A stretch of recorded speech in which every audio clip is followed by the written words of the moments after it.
So my mom's 50th birthday, which was just a couple years ago, in case she ever finds and watches this on YouTube. But on my mom's 50th birthday, we put 50 trick candles on a cake and had her try to blow them out, which was amazing for like the first 30 seconds. And then it turned into a raging inferno in my parents' kitchen that actually started burning these hanging plants that my mom had, and all of us freaked out. And at the moment when my dad had picked up the cake and was about to throw it in the sink and turn on the water to put it out, my youngest sister walked up with a pot lid and set it on top for about 3 seconds and killed off the fire. And I hate giving Kelsey credit for anything ever, especially for being smart, but she saved my chance to eat cake that night, so credit where credit is due. Every one of us in the room knew that if you cut off the oxygen supply, a fire will die. But all of us were like, yeah, throw it in the sink, hose it down. And only Kelsey applied her knowledge and saved the cake. And it was delicious. So 2 thumbs up to Kelsey for being smart in that situation. But that story has always reminded me of James chapter 1, verse 22, where he's like, don't merely listen to the word and so deceive yourselves. Don't act like that's what it's all about.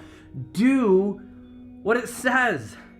I look at my life and my faith and my Christianity, and I think for all of us, we know a whole lot more about what God's word says than we do. We know more about who it is that he called us to be and created us to be, and the kind of difference it is that he wants us to make in the world than we're actually living out on a daily basis. And I think it's weird almost that we're as satisfied as we are with the process of just collecting information. Like on a day-to-day basis, we just read and we take it in and we soak it up and we never really wring it out, and we're kind of okay with that. But my conviction is someday we'll be haunted by it. Someday we'll look back and say, why did I not do more? Why did I not live that out? Why didn't I take that opportunity to do the things that I knew and do the things that I've been listening to? On Sunday, I said truth is like sunscreen.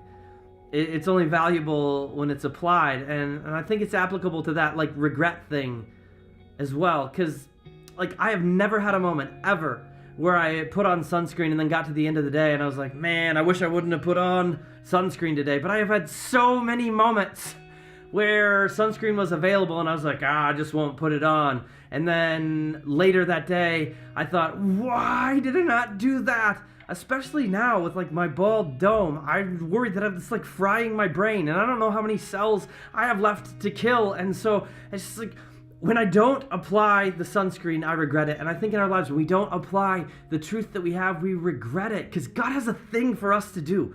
We're in the middle of a fight. We're in the middle of a war for the future of our city, for the future of the people around us, for the future of humanity. And I'm convinced that fight is not going to be won by the people who have the most information. That fight is not going to be won by the greatest collection of books and the most knowledgeable people. That fight is only going to be won by the people who take that knowledge and live it out, who let the knowledge move from their heads into their hearts and their hands and go do something in the world. Like, it doesn't take long to look around us and realize that our world is shattered and wrecked and broken. We are surrounded by people desperate for hope. And when we live out God's word, when we let it penetrate our hearts and our hands, and we live out the stuff that we've been hearing in a way that makes a difference, then it creates a better future, not just for us in our lives, but for our world. So that's what we got to do.